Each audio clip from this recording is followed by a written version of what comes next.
Yo, what's up guys? TCG here. Today we got Scarlet and Violet base set for day 7. Sorry it's been posted so late. I've been getting home and taking naps from work. And I can't even get this damn thing open with this knife. I can't find my original one, but, you know, so be it. Here we go. Let's get into it. There's the code card for you guys, upside down, and then the right way up. Alright, who do we got today?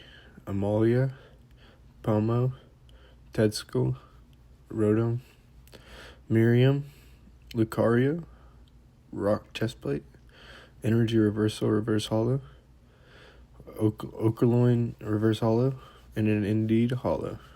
Thank you guys so much for watching. See you guys next time.